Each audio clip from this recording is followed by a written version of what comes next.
तो आज हम स्टार्ट कर रहे हैं चैप्टर नंबर 2, इसका नाम है पॉलिनोमियल्स, और हम पढ़ने वाले हैं एक्सरसाइज 2A का इंट्रोडक्शन। इसके अंदर कुछ कीवर्ड्स हैं, जैसे कि सबसे पहला कीवर्ड्स मैं आपको बताता हूँ। सबसे पहला कीवर्ड्स है पॉलिनोमियल। पॉलिनोमियल का मतलब क्या हुआ? बहुपद। दूसरा हमारे पास कीवर्ड देखने के लिए मिलेगा इसके अंदर वेरिएबल्स। वेरिएबल्स। तीसरा कीवर्ड जो देखने के लिए मिलेगा उसका नाम है पावर। एंड और भी कीवर्ड्स हैं, लेकिन ये मेन कीवर्ड हमें देखने के लिए मिलेंगे यहाँ पर, पॉलिनोमियल, वेरिएबल एंड पावर। बहुपद, चर और घात। अब देखो ब्रीफ में समझ लेते हैं थोड़ा सा कि किस तरह से पॉलिनोमियल होता है, कौन कौन सा वेरिएबल होता है, कौन कौन सी पावर होती है। आपने सिंगल वेरिएबल वाले तो पढ़े होंगे, जैसे कि सबसे पहले हम सिंगल वेरिएबल वाले लेते हैं जिसका नाम है 4x+2। अब इसके अंदर ये क्या है? 4x+2 क्या है? 4x+2 क्या है? एक पॉलिनोमियल है। पॉलिनोमियल यानी कि ये एक बहुपद है। इसके अंदर वेरिएबल कौन सा है? इसके अंदर वेरिएबल कौन सा? x है। और इसकी जो पावर कितनी है? इसकी हाईएस्ट पावर है 1। x की पावर कितनी है? 1। तो किसकी पावर देखते हैं? वेरिएबल की पावर। अब देखो हम किस तरह से इसको लिख सकते हैं। 4x+2 चर x में घात 1 का बहुपद है। घात 1 का बहुपद है। दूसरा वाला मैं ले लेता हूं जिसकी पावर क्या होगी? 2 होगी। दूसरा वाला मैंने लिया जैसे कि 2/² - 3y+4। ये क्या है? एक पॉलिनोमियल है।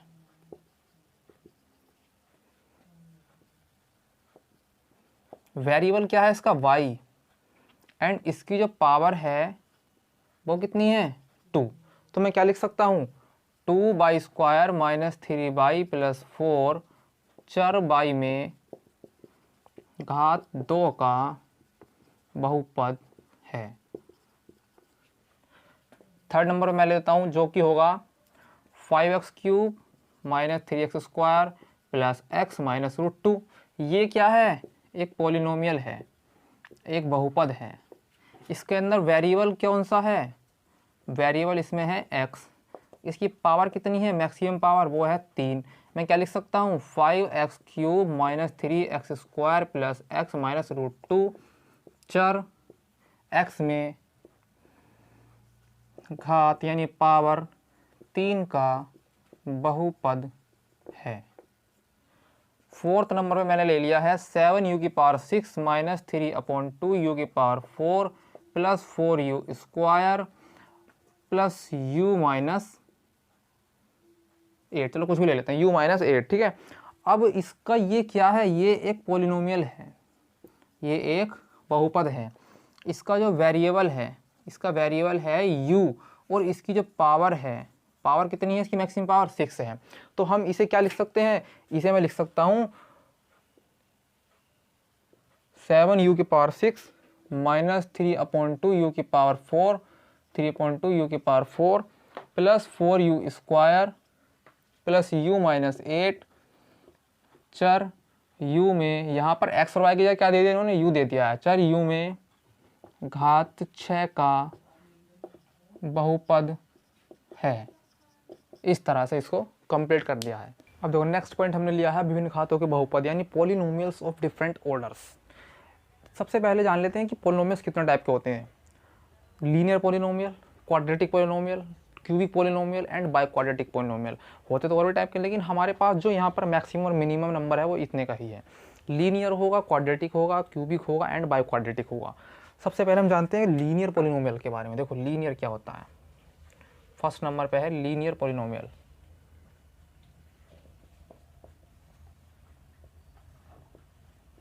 इसे बोलते हैं हिंदी में रेखिक बहुपद। रेखिक बहुपद। अब इसके अंदर जिसकी घात 1 होगी, जिसकी पावर 1 होगी, पावर 1 वाले पॉलिनोमियल को लीनियर पॉलिनोमियल कहते हैं। लिख देता हूँ मैं यहाँ पे, पावर 1 वाले पॉलिनोमियल को लीनियर पॉलिनोमियल कहते हैं। लीनियर पॉलिनोमियल कहते हैं।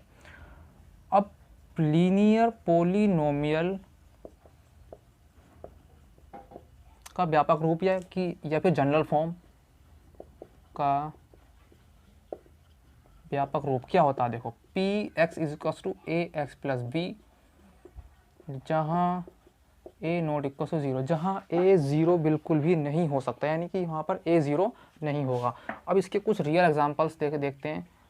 फॉर एग्जांपल जैसे कि 4x plus 3x minus 5 under root 3x plus 5 x minus 3/4 etcetera, ये हैं इसके एग्जांपल्स। दूसरे नंबर में मैंने आपको बताया था, उसका नाम है क्वाड्रेटिक पॉलिनोमियल।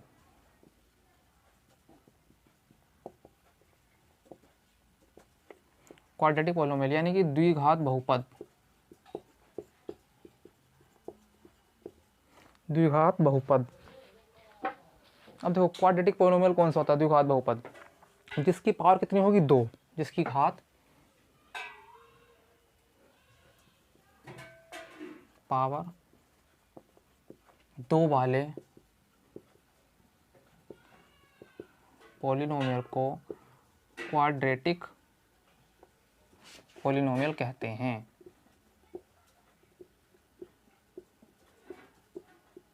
ठीक है, पावर 2 वाले पॉलिनोमियल को क्वाड्रेटिक पॉलिनोमियल कहते हैं।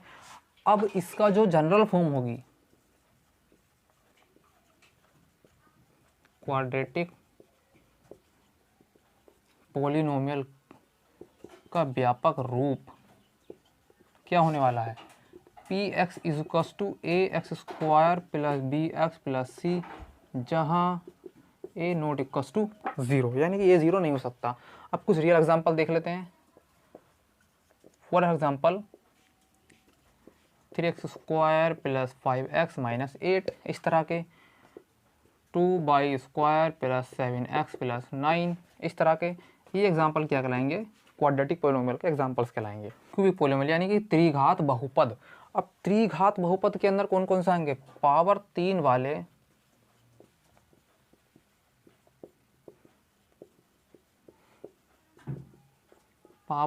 वाले पॉलिनोमियल को क्यूबिक पॉलिनोमियल कहते हैं। पावर 3 वाले जो हमारे पास पॉलिनोमियल्स होंगे उनको हम क्यूबिक पॉलिनोमियल्स बोलेंगे। सिंपल सी बात है, जिसकी पावर 3 है वो क्यूबिक हो गया। अब इसकी जनरल फॉर्म देखो,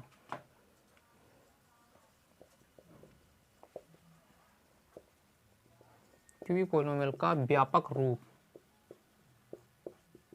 कैसा होगा, P X is equal to A X cube plus B X square plus C X plus D, जहाँ A not equal to zero, यानी कि ए ज़ीरो नहीं हो सकता। फोर्थ नंबर आ गया बाय क्वाड्रेटिक पॉलिनोमियल,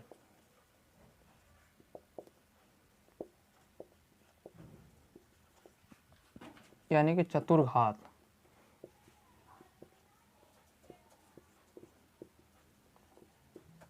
बहुपद, जिसकी पावर क्या होगी 4, पावर 4 वाले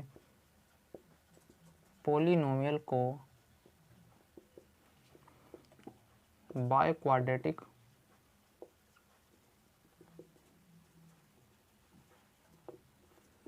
पॉलिनोमियल कहते हैं। By quadratic polynomial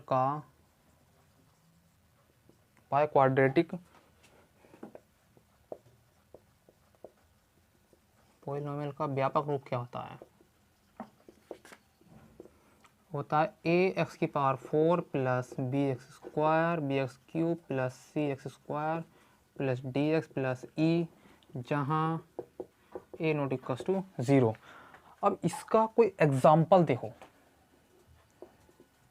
for example जैसे कि 4x की power 4 plus 3x cube plus 2x square plus x plus 1, इस तरह के जो एग्जांपल्स होंगे, ये जो इसकी पावर 4 होगी, ये कहलाएंगे हमारे पास के बाय क्वाड्रेटिक यानी कि चतुर्घातीय बहुपद। तो ये पॉइंट था हमारा विभिन्न घातों के बहुपद यानी पॉलिनोमियल्स ऑफ डिफरेंट ऑर्डर। किसी दिए गए बिंदु पर बहुपद का मान यानी value of a polynomial at a given point, एक हमें पॉइंट दिया हुआ है, उस पर हमें बहुपद का मान निकालना है। किसी दिए गए बिंदु पर, यानी हमें कोई बिंदु दिया हुआ है, उस पर हमें बहुपद का वैल्यू ज्ञात करनी है, बहुपद का मान ज्ञात करना है। अब देखो किस तरह से निकालेंगे, डायरेक्ट मैं एक एग्जांपल से समझा रहा हूँ। मैंने यहाँ पर एक एग्जांपल ले लिया, 2x square minus 3x plus 5। अब ये जो मैंने इक्वेशन लिखी है ये पॉलिनोमियल है, तो मैं इसको किस तरह से लिख सकता हूँ, मैं इसको लिख सकता हूँ P X is equals to 2x² minus 3x plus 5। इस तरह से मैं इसको लिख सकता हूँ। अब ये एक प्रॉपर पॉलिनोमियल है। अब मैं अगर x की वैल्यूज़ को चेंज करता हूँ किसी वास्तविक संख्या से, जैसे कि मैं अगर x की वैल्यू को रखता हूँ तो P2 इज इक्वल्स टू 2 का square minus 3 into 2 plus 5, 2 into 4 minus 6 plus 5, 2 4 जा 8 माइनस 6 प्लस 5 एंड 8 में 6 का 2 बच्चे, 2 प्लस 5 इक्वल्स टू 7। तो वैल्यू क्या मिली हमें, 7 मिली। अब मैं इस x की वैल्यू पर रखता हूँ -1, x इज इक्वल्स टू -1। मैं देखता हूँ क्या मिलता है, p minus 1 is equals to 2 minus 1 का square minus 3 into -1 plus 5, 2 plus 3 plus 5, 3 2 5 और 2 10। तो ये नंबर मिला हमें 10 का। जब मैंने वैल्यू रखी x की 2 तो मुझे मिलता है 7, और जब मैंने वैल्यू रखी x की -1 तो मुझे मिलता है 10। इससे क्या हम इससे क्या डेफिनेशन बना सकते हैं, किस डेफिनेशन को हम क्रिएट कर सकते हैं। देखो यहाँ हमारे पास बहुपद था, पॉलिनोमियल था px। मैं लिखता हूँ यहाँ पर यदि px ये क्या है, एक डेफिनेशन है इसकी जो हमने अभी, ये डेफिनेशन है। यदि px चर x में, इसका वेरिएबल क्या है, यदि px चर x में एक बहुपद है तथा अल्फा एक वास्तविक संख्या है, अल्फा क्या है, एक वास्तविक संख्या है, तब बहुपद में x बराबर अल्फा रखने पर प्राप्त मान को, जो हमें वैल्यू प्राप्त होगी, प्राप्त मान को बहुपद px का x बराबर अल्फा पर मान कहते हैं, x बराबर अल्फा पर मान कहते हैं। अब देखो हमने क्या करा है, जो हमारे पास के पॉलिनोमियल था px, ठीक है, अब ये इसके अंदर वेरिएबल क्या x है, एक बहुपद है तथा अल्फा एक वास्तविक संख्या है, जो हमने ये मान रखे हैं, ये अल्फा की वैल्यूज़ हैं 2 और -1, ये अल्फा की वैल्यूज़ हैं। ये तो कह रहे हैं x बराबर अल्फा रखने पर प्राप्त मान बहुपद px का x बराबर अल्फा पर मान कहते हैं। तो इसी के अंदर हमने जो चीज़ सीखी वो ये है कि किसी दिए गए बिंदु पर बहुपद का मान हमने फाइंड करना सीखा। मान क्या होता है, मान कैसे निकालते हैं, वैल्यू क्या है, किस तरह से फाइंड करें, वो इस छोटी सी जो कंसेप्ट है इसके अंदर ये सारी चीज़ समाहित हो चुकी हैं। किस तरह से हम किसी दिए गए बिंदु पर एक बहुपद का मान फाइंड कर सकते हैं, किस तरह से उसकी वैल्यू को फाइंड कर सकते हैं। अब देखो नेक्स्ट चीज़ हमने ली है बहुपद के शून्य, यानी कि जीरोस ऑफ अ पॉलिनोमियल। एक पॉलिनोमियल हमारे पास है कोई भी, उसके शून्य को कैसे फाइंड करेंगे, उसके जीरोस को कैसे फाइंड करेंगे। तो देखते हैं उसके जीरोस को कैसे फाइंड करते हैं। अब देखो मेरे पास अगर पॉलिनोमियल है कोई px is equals to x² minus 2x minus 3, ये मेरे पास है एक पॉलिनोमियल, ये मैंने लिख लिया है एक बहुपद। अब मुझे इसके जीरोस फाइंड करने हैं, इसके शून्य का निकालने हैं।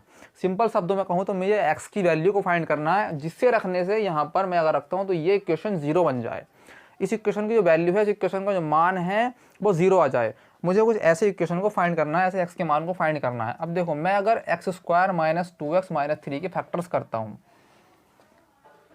x² minus 2x minus 3, x² minus 2x minus 3 के फैक्टर करता हूँ अगर मैं, तो x² माइनस 3 बन जाए 3 and 1x minus 3, x² minus 3x plus x minus 3, x common लूँगा x माइनस 3 प्लस 1 कॉमन लूँगा x minus 3, x minus 3 and x plus 1 is equals to 0 चल रहा है। तो x minus 3 is equals to 0, x plus 1 is equals to 0, x is equals to 3, x is equals to -1। तो x की दो value आ गई, x is equals to 3 and x is equals to -1। दो वैल्यू हमें यहाँ पर मिल चुकी हैं, जो कि है 3 और -1। अब मैं इन x की वैल्यूज़ को यहाँ पर पुट करके देखता हूँ। सबसे पहले लगाता हूँ x की वैल्यू 3 को, तो p3 इज इक्वल्स टू 3 का square minus 2 into 3 minus 3, 9 minus 6 minus 3 and ये हो जाएगा प्लस के 3 एंड माइनस के 3, कैंसिल हो जाएंगे आपस में, क्या हो जाएगा 0।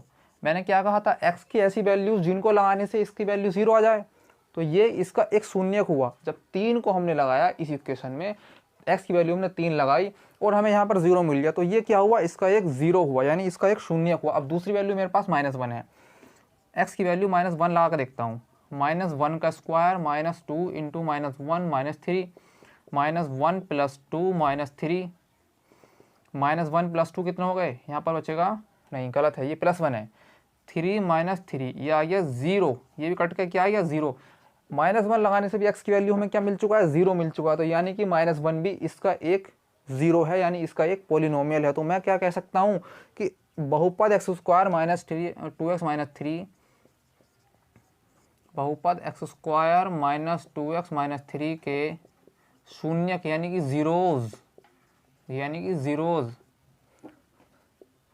3 और -1 हैं। अब क्यों है, क्योंकि ये अगर वैल्यू हम x की लगा रहे हैं तो हमें इसका मान 0 मिल जाता है, इसका मान हमें 0 मिल जाता है जब मैं इस x की इन वैल्यूज़ को पुट करता हूँ। कौन कौन सी वैल्यू है, 3 और -1। जब मैंने 3 और -1 वैल्यूज़ को लगाया तो मुझे x का मान यहाँ पर 0 मिल गया है। अब देखो ये तो हमें मालूम पड़ गया कि ये क्वाड्रेटिक इक्वेशन थी, यानी कि द्विघात बहुपद थी। अगर मुझे लीनियर पॉलिनोमियल दिया हो, यानी कि अगर मुझे एक रेखिक समीकरण दिया हो, रेखिक बहुपद दिया हो, तो उसका मैं किस तरह से 0 फाइंड करूंगा।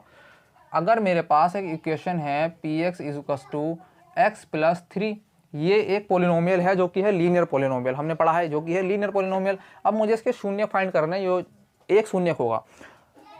दूसरी बात ये जान लो कि जिस इक्वेशन की जितनी पावर होती है उसके उतने ही शून्यक होते हैं। अगर इसकी पावर 2 थी मैक्सिमम पावर, तो इसके भी शून्यक 2 थे।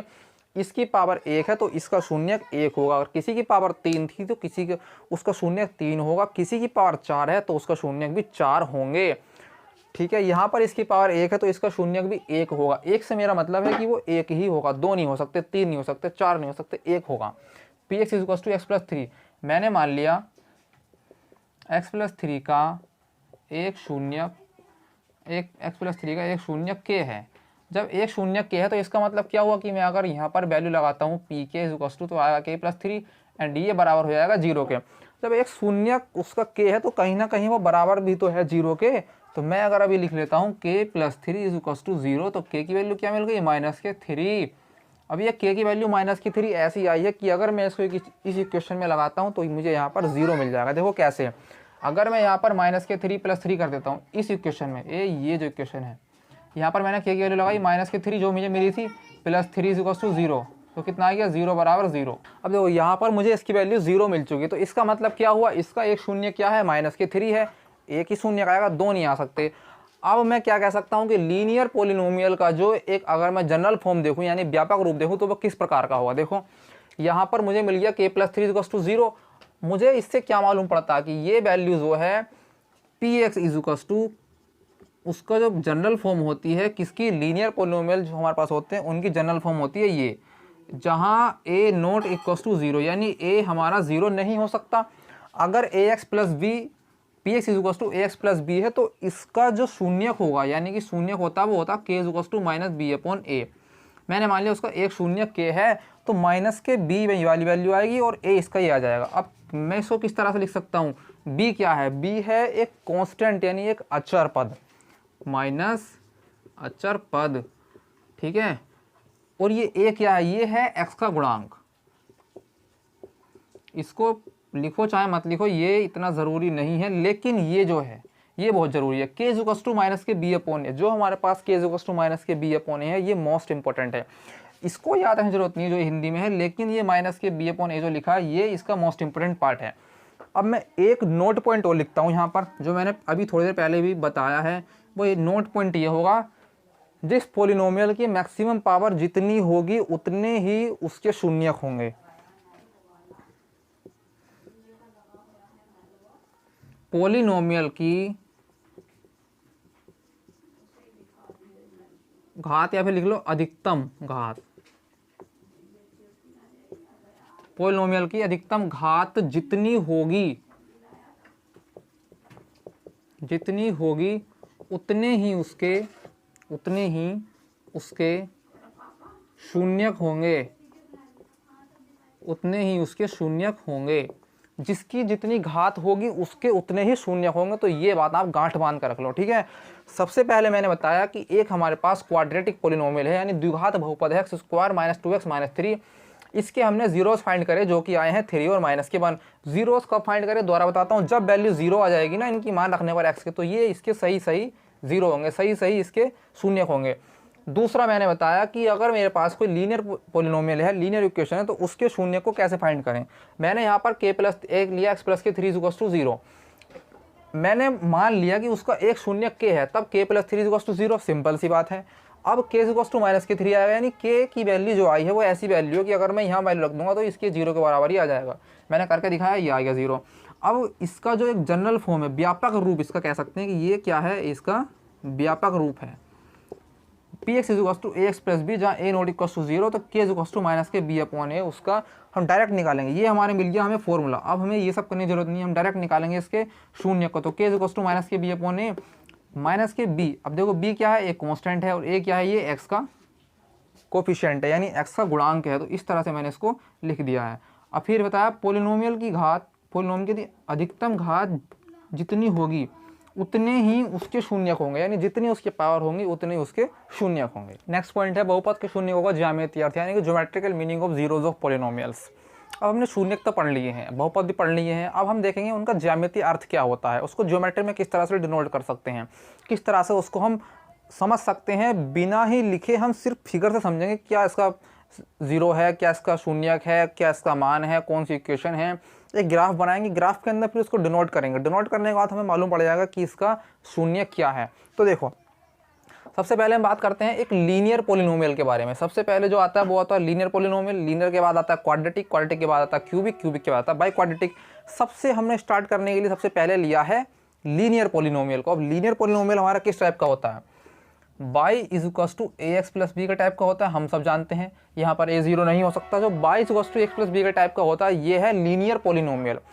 अब अगर मैं एक नॉर्मल सिंपल सा एग्जांपल लूँ तो y = 2x प्लस 3, ये इसके टाइप का है। ये क्या है, एक लीनियर पोलिनोमियल है, ये इसी टाइप का तो है ना। y = 2x प्लस 3 एक लीनियर पोलिनोमियल का एग्जाम्पल है। अब मैं अगर ये कहूँ कि भैया आपको जो है बिना इसके कैलकुलेशन करें आपको ये बताना है ग्राफ देखकर इसका शून्य क्या है, इसका शून्य क्या होगा, ग्राफ से बताना है, वैसे सोल्व करके नहीं बताना। वैसे तो हमें मालूम पड़ जाएगा कि इसका जो शून्य आएगा माइनस के 3.2 आएगा, x की वैल्यू माइनस के 3.2 आएगी, कैलकुलेशन कर लो, 2x प्लस 3 = 0 लगाओ और x की वैल्यू निकाल दो, माइनस के 3.2 आएगी। वो तो हमने कैलकुलेशन करके निकाल ली। अब हमें बताना है फिगर से, जैसे कि इसमें लिखा है ना ज्यामितीय अर्थ, यानी ज्योमेट्रिकल मीनिंग बताना है। ज्योमेट्री की सहायता से हमें ये बताना है कि क्या इसका शून्यक होगा, क्या इसका 0 होगा। तो देखो किस तरह से फाइंड करूँगा। सबसे पहले x और y की वैल्यू फाइंड करते हैं। ये यहाँ से करेंगे x और y की वैल्यू फाइंड, यहाँ से आएंगे, यहाँ पर रखेंगे x और यहाँ पर रखेंगे y को, ठीक है। यहाँ पर मैंने x की वैल्यू 0 रखी तो मुझे y की वैल्यू 3 मिल जाएगी। अगर मैं x की वैल्यू को 0, y की वैल्यू 0 रखता हूँ तो मुझे x की वैल्यू माइनस के 3.2 मिल जाएगी। y की वैल्यू 0 रखी तो x की वैल्यू मिल जाएगी माइनस के 3.2। मैं आगे और भी वैल्यू ले सकता हूँ, लेकिन फिलहाल मेरा काम अभी इस वैल्यू से चल रहा है। x की वैल्यू 0 पे, y की वैल्यू 3, y की वैल्यू 0 पे, x की वैल्यू माइनस के 3.2। मेरा काम इसे चल जाएगा। अभी मैं आगे और भी बढ़ा सकता हूँ लेकिन नहीं बढ़ा रहा अभी। देखो अगर मैं इसका ग्राफ को डिनोट करूँ तो वो कुछ इस तरह का होगा। ये बनाया मैंने Cartesian system, x dash y and y dash, 1 2 3 4 5 6 7। कुछ डिसमैच हो सकता है क्योंकि ये कोई एक्यूरेट नहीं आएगा। 1 2 हम अंदाजा से कर रहे हैं, 3 4 5 6, 1 2 3 4 5, 1 2 3 4 5 और नंबर लिख लेते हैं 1 2 3 4 5 6 7, -1 -2 -3 -4 -5 -6, -1 -2 -3 -4 -5, 1 2 3 4 5 और ऊपर और आगे भी लेके जा सकते हैं, लेकिन फिलहाल इसको हम यहीं रोक देते हैं।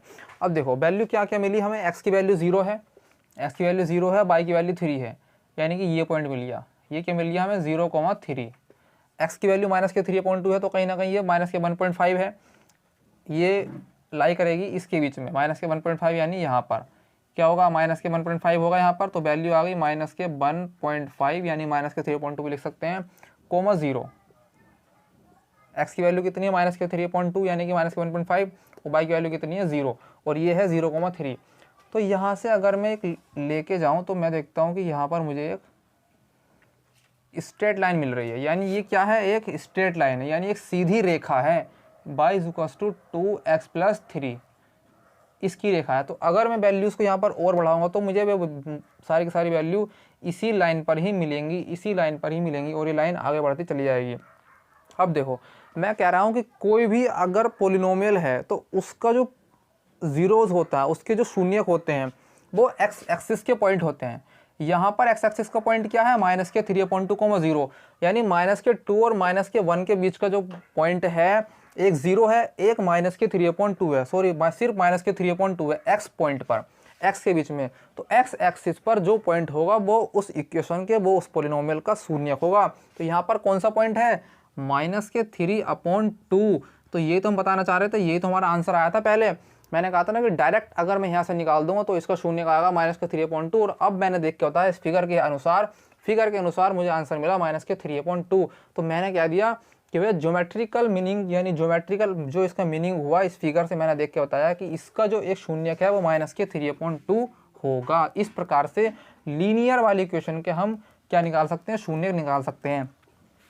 आगे भी जो इक्वेशन आने वाली हैं उनके शून्यक भी हम देखकर बताएंगे कि इसके पॉइंट पर, जो एक्स एक्सिस के पॉइंट पर आएगा, ये जो हमारे पास एक्स एक्सिस के पॉइंट हैं, ये उस एक्स एक्सिस के पॉइंट पर इनके बीच बीच में जो भी वैल्यू आएगी वो उसके शून्यक होंगे।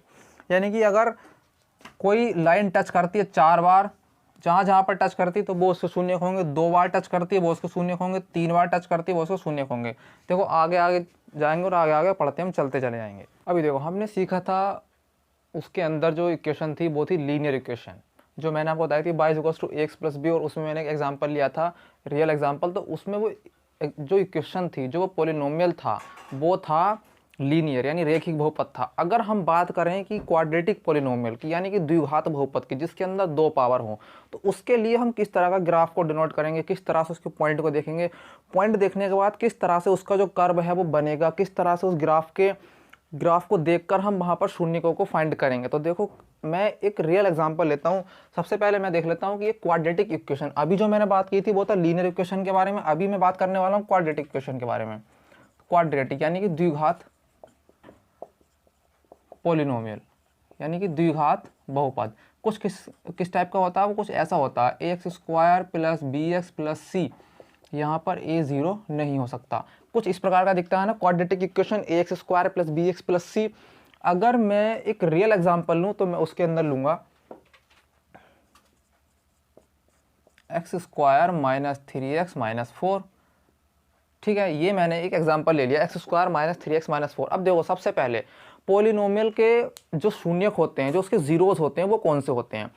अगर मैं यहाँ पर इसके फैक्टर कर देता हूँ तो जो 2 वैल्यू जो मुझे x की मिलने वाली है वो इसके जीरोस होंगे, वो इसके शून्यक होंगे इस पोलिनोमियल के। देखो सबसे पहले मैं इसके फैक्टर करके देखता हूँ, x² माइनस 3x माइनस 4 के फैक्टर करता हूँ मैं, x² माइनस 3x माइनस 4 के फैक्टर करते हैं, x² minus 4 minus 1 x minus 4, x² minus 4x plus x minus 4, x common लेंगे x माइनस 4 प्लस 1 कॉमन लेंगे x minus 4, x minus 4, and यहाँ कहीं ना कहीं इज़ टू 0 है, इज़ टू 0।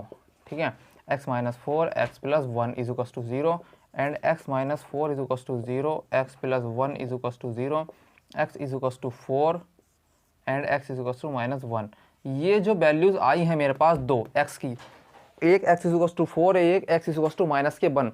क्या मैं इनके शून्य कह सकता हूँ, इस वाली जो ये वाला जो बहुपद है x² माइनस 3x माइनस 4, क्या मैं कह दूँ कि ये x² माइनस 3x माइनस 4 के शून्यक हैं, x is to 4 x is to minus के 1, यानी कि 4 और माइनस के 1 इसके शून्यक हैं। जी हाँ, इसके शून्यक हैं ये, लेकिन हमें इस मेथड से शून्यक नहीं निकालने हैं, हमें निकालने हैं ज्यामितीय यानी कि ज्योमेट्रिकल मेथड से। ग्राफ बनाना है, उस पर पॉइंट प्लॉट करने हैं, इंटरसेक्ट कराना है एक्स एक्सिस को, जहां पर इंटरसेक्ट होगी एक्स एक्सिस वो उसके शून्य कहलाएंगे। अब देखो कैसे, एक मेथड तो ये है हमारे पास, हमने इसके शून्य फाइंड कर लिए। अब मैं अगर ग्राफ की हेल्प से, क्योंकि हमें ज्योमेट्रिकल बोला गया है ना, ज्योमेट्रिकल तरीके से, अब देखो मैं ग्राफ की हेल्प से निकाल के दिखाता हूँ आपको इसके शून्य। तो ये एक्स एक्सिस, ये एक्स डैश, ये बाई, एंड ये होगा बाई डैश।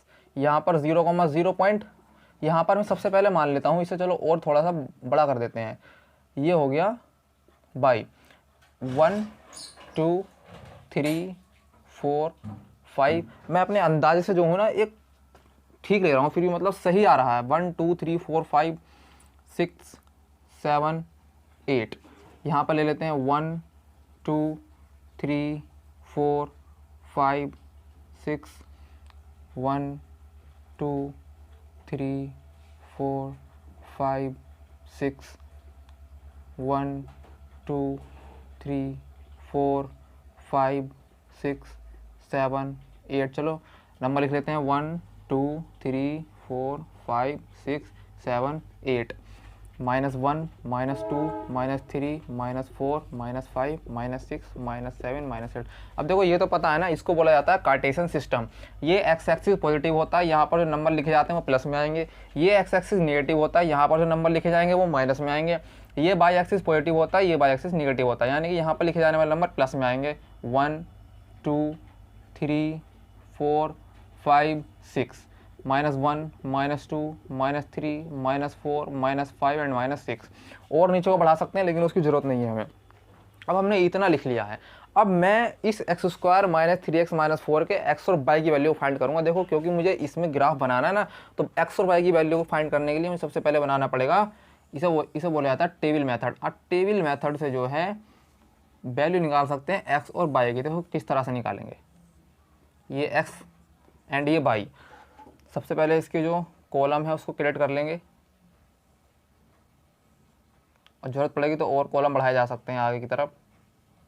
यहाँ पर मैंने x की वैल्यू को 0 रखा। सबसे पहले मैं मान लेता हूँ इस इक्वेशन में कि equation y = x square -3x -4 है। अब मैं अगर इस इक्वेशन में x की वैल्यू को रखता चला जाऊँगा तो मुझे y की वैल्यू मिलती चली जाएंगी। देखो कैसे, मुझे यहाँ पर ग्राफ में प्लॉट करनी है इसकी वैल्यू, तो मुझे इसकी वैल्यू को फाइंड करना पड़ेगा।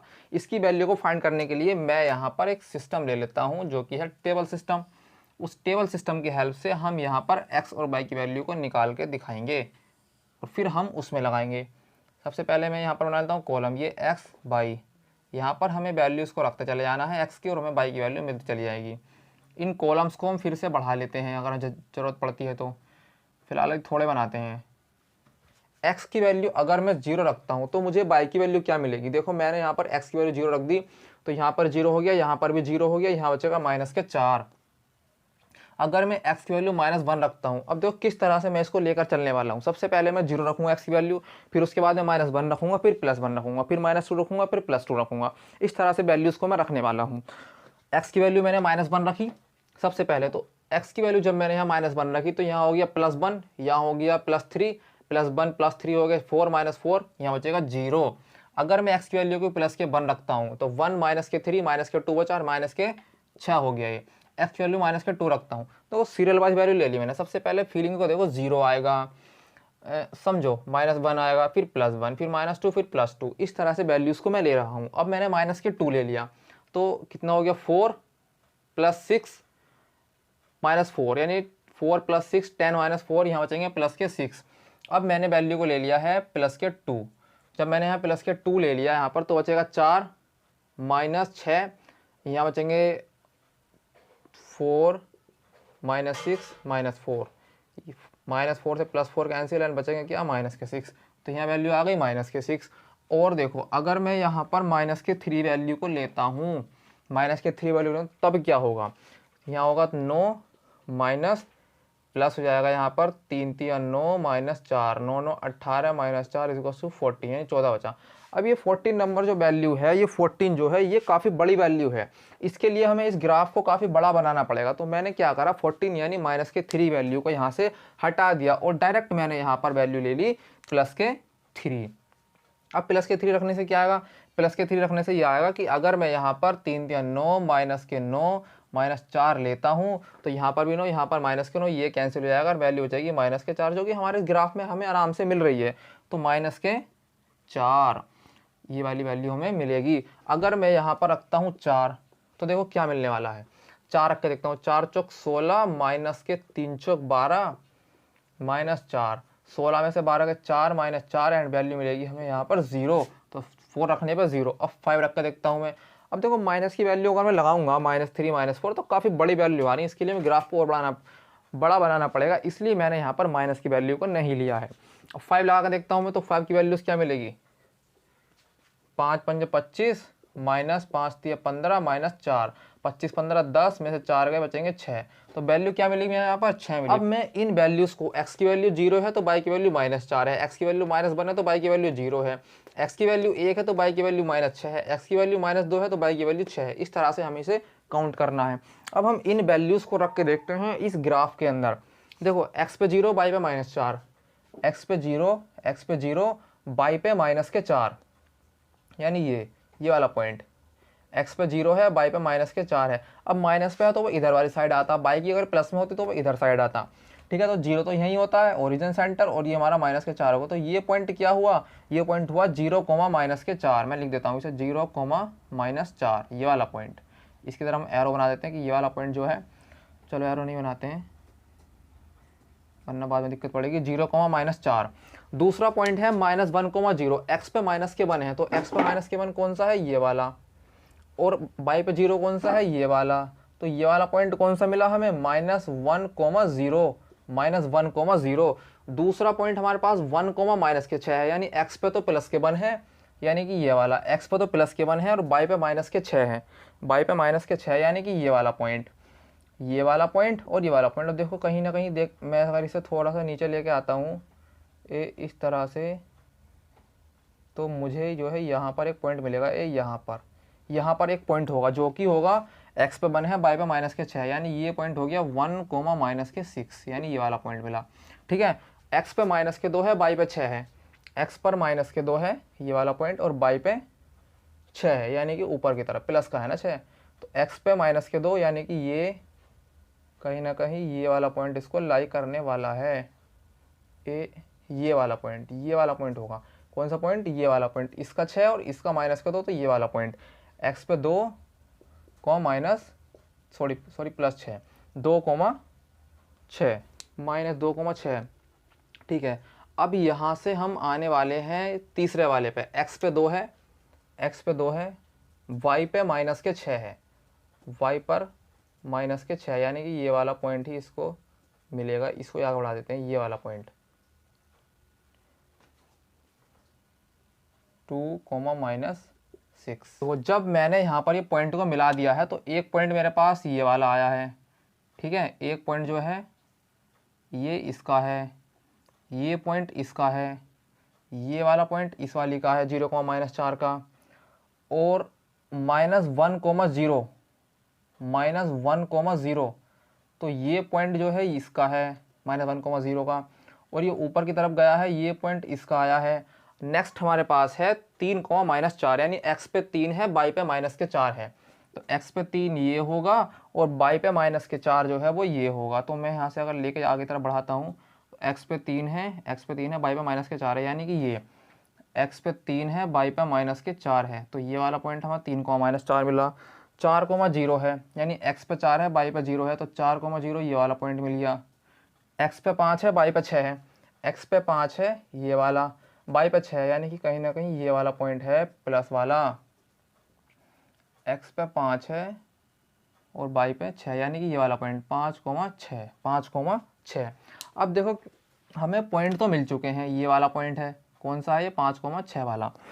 अब मुझे इसे मिलाकर, इन पॉइंट्स को मिलाकर एक ग्राफ को डिप्लॉय करना है, ग्राफ को यहाँ पर बनाना है। तो मैं ग्राफ यहाँ से किस तरह से डिप्लॉय करूँगा।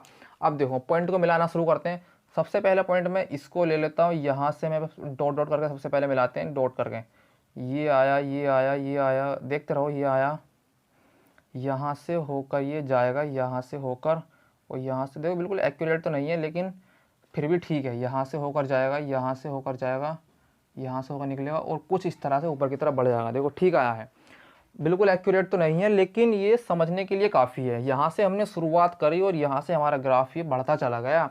5,6 कौन सी वाली इक्वेशन का ग्राफ था ये, X square Y is equal to X square minus 3x-4। इस इक्वेशन का ग्राफ है ये। अब ध्यान से देखने वाली बात ये है, मेन बात जो हम बताना चाह रहे हैं वो ये है, यहाँ पर हम शून्यकों को कैसे फाइंड करेंगे। यहाँ पर जो x बराबर 4 और x बराबर -1 आए थे, ये इसके शून्यक थे। ये मेथड से हमें शून्यक नहीं निकालने थे, हमें इस मेथड से शून्यक निकालने थे। ग्राफ बनाने के बाद उससे हमने उस पर देखना था कि इसके शून्य कौन कौन से हैं। तो भैया एक्स एक्सिस पे ग्राफ जहाँ पर टच करेगा, एक्स एक्सिस को जहाँ पर वो इंटरसेक्ट करेगा, प्रतिच्छेद करेगा, जिस जिस पॉइंट पर वो टच करेगा वो उसके शून्यक होंगे। तो देखो ये वाला जो ग्राफ है इसको बोलते हैं वक्र, और इस वक्र का नाम है परवल है, पैराबोला। ये कर्व है, इसका नाम है पैराबोला। कर्व तो है लेकिन नाम इसका पैराबोला है। तो यहाँ पर टच कर रहा है, एक तो ये एक्स एक्सिस ये है और ग्राफ हमारा ये गया, एक्स एक्सिस ये है, एक्स और एक्स डैश। इस ग्राफ ने एक्स एक्सिस को -1 पर और +4 पर टच किया है। देख लो, -1 पर इस पर और +4 पर टच किया है, -1 और +4 पर टच किया है। तो ये क्या आ गए, इसके शून्यक आ गए। तो यही तो बताना था, जहां पर ग्राफ एक्स एक्सिस को टच करेगा वहां पर क्या कहलाएंगे, उसके वो शून्य कहलाएंगे। तो -1 और 4 क्या हो गए, इसके शून्यक हो गए। दैट्स ऑल, खत्म। और दूसरी बात ये है, हमें इससे ये मालूम पड़ जाता है कि y इज इक्वल्स टू जो व्यापक रूप होता है द्विघात समीकरण का, वो होता है ax square plus B X plus C. जैसा कि मैंने यहाँ पर भी बताया हुआ है, ax square plus B X plus C, ये लिखा हुआ है। इसका जो ग्राफ है वो एक तरीके का ही नहीं बनेगा, एक तरीके का ही नहीं बनेगा। इसके और भी टाइप बनेंगे, वो किस तरह के टाइप होंगे वो हम देखेंगे। और ये ग्राफ जो है आप ये देख सकते हैं कि या तो इस इक्वेशन का ग्राफ जो है वो इस तरह से बनेगा, यानी कि या तो वो इस तरह का होगा ऊपर की तरफ हो, या फिर वो इस तरह का होगा नीचे की तरफ को। अब ये इधर भी बन सकता है, ये इधर भी बन सकता है, ये यहाँ पर भी बन सकता है, ये यहाँ पर भी बन सकता है, ये यहाँ बन सकता है, ये यहाँ बन सकता है, कहीं भी बन सकता है, लेकिन बनेगा ऐसा या ऐसा। इस दो टाइप से अलग ग्राफ हमारा नहीं बनेगा। किसका, क्वाड्रेटिक पोलिनोमियल का, द्विघात बहुपद का, द्विघात समीकरण का। ठीक है, इससे अलावा वो ग्राफ नहीं बनने वाला। अब हम ये देखेंगे कि इसके ग्राफ ऐसे ऐसे कितने टाइप के बन सकते हैं, जो मैंने आपको अभी बताया है कि यानी कितने प्रकार के ग्राफ जो है, अगर हमें पहले से मालूम होगा कि ये ग्राफ जो है इतने टाइप के बन सकते हैं, तो उन्हें बनाने के लिए हम कोई भी गलती नहीं करेंगे, हम एक्यूरेट उसको बना देंगे। लेकिन अगर हमें ये नहीं पता होगा कि ये ग्राफ कितने टाइप के बनते हैं, तो हम कुछ ना कुछ उसमें गलती कर देंगे। इसलिए पहले ये जानना जरूरी है कि ये ग्राफ जो है कितने टाइप के बनते हैं। चलो जानते हैं। अब देखो, ये हमने कर लिया है कि किस तरह से हमने देखा कि क्वाड्रेटिक पोलिनोमियल जो है उसके हम शून्य ज्ञात कर सकते हैं, फाइंड कर सकते हैं। अब देखने वाली बात यह है कि ऐसे क्वाड्रेटिक पोलिनोमियल के कितने ग्राफ बन सकते हैं, कितने टाइप के ग्राफ बनेंगे कि हमें उन ग्राफ को बाद में सोचना ना पड़े। हम उन ग्राफ को ऑलरेडी वहाँ पर पता हो हमें कि हाँ, अगर कोई क्वाड्रेटिक पोलिनोमियल है तो उसका ग्राफ इस टाइप का होगा। अब देखो, 3 टाइप की स्थितियाँ हैं, पहली, दूसरी और तीसरी। उसके अंदर 2-2 ग्राफ दिए हुए हैं। उन 2-2 ग्राफ को मतलब 6 टोटल ग्राफ हैं। अब उन 6 टोटल ग्राफ को हम देखते हैं कि किस तरह के एक क्वाड्रेटिक पोलिनोमियल के ग्राफ बन सकते हैं। तो देखो, ये है क्वाड्रेटिक पोलिनोमियल। सबसे पहली स्थिति क्या है, ये हम विचार कर रहे हैं क्वाड्रेटिक पोलिनोमियल पर। सबसे पहली स्थिति ये है कि ग्राफ कुछ पहला वाला ऐसा होगा, ये x डैश, ये y एंड ये y डैश। यहाँ पर ये ग्राफ यहाँ से जा रहा होगा इस तरह से, एक पॉइंट ये होगा और एक पॉइंट ये होगा, ये होगा a और ये होगा a डैश। अब देखो, यहाँ पर ये जो ग्राफ है, ये जो ग्राफ होकर गया है, इसने एक्स एक्सिस को 2 पॉइंट पर इंटरसेक्ट किया है, जो कि है a और a डैश। दो पॉइंट पर इंटरसेक्ट किया है a और a डैश पर। ठीक है, इतना क्लियर है। तो हमें ये मालूम पड़ गया है कि यहाँ पर जो इसके शून्य होंगे वो 2 पॉइंट हैं a और a डैश। ठीक है, यहाँ पर इसके शून्य क्या है, a और a डैश हैं। दूसरा वाला ग्राफ जो होगा, ये था फर्स्ट वाला, सेकंड वाला ग्राफ देख लेते हैं। तो वो होगा कुछ इस तरह का, ये x डैश, ये y एंड ये y डैश। वो ग्राफ होगा कुछ इस तरह का।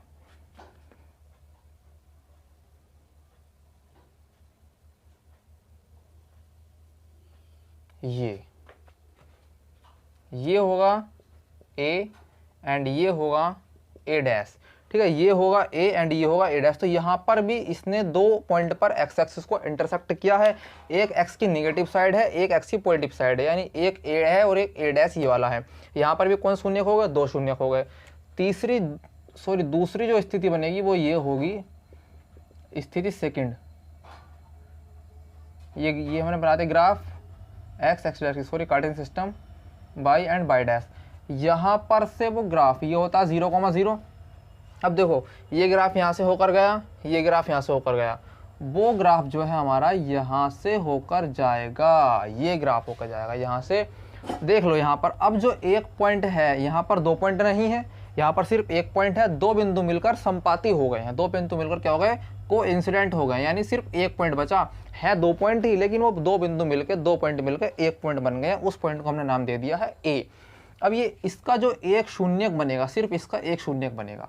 इस ग्राफ के अंदर एक्स एक्सिस को ये ग्राफ सिर्फ एक जगह पर टच करता है, इसलिए यहाँ पर केवल एक शून्यक बनेगा, दो शून्यक नहीं बनेंगे, क्योंकि दो बिंदु आपस में मिलकर संपाती हो चुके हैं। तो इसलिए यहाँ पर एक शून्यक है ए। ये इसकी थी फर्स्ट स्थिति। अब देखो इसी के अंदर दूसरा वाला ग्राफ क्या है, ये एक्स डैश एंड ये वाई डैश। यहाँ से वो ग्राफ है कुछ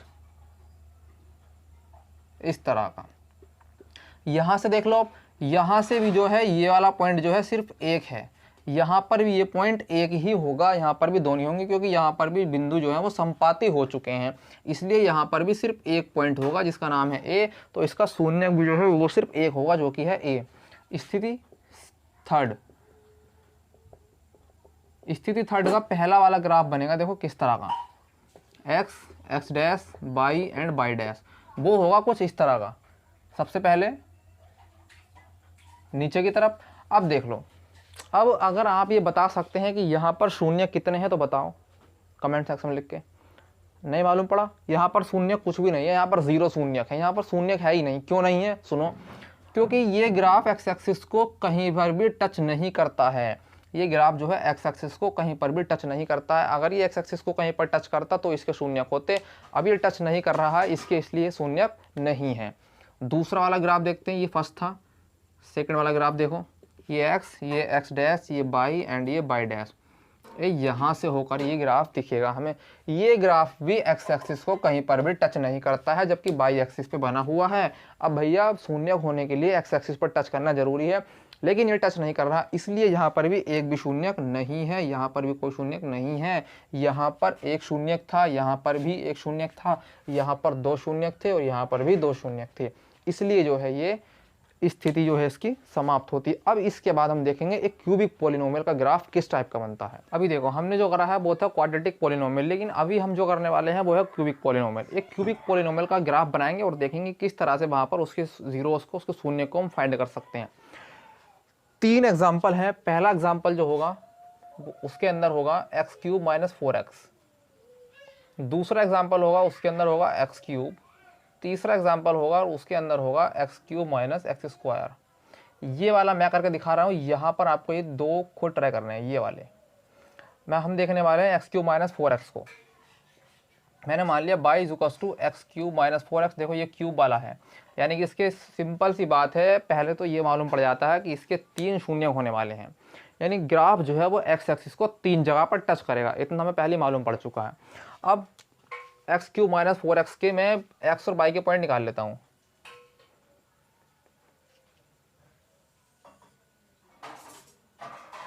ये है टेबल सिस्टम, इससे निकालेंगे हम एक्स और वाई के मान।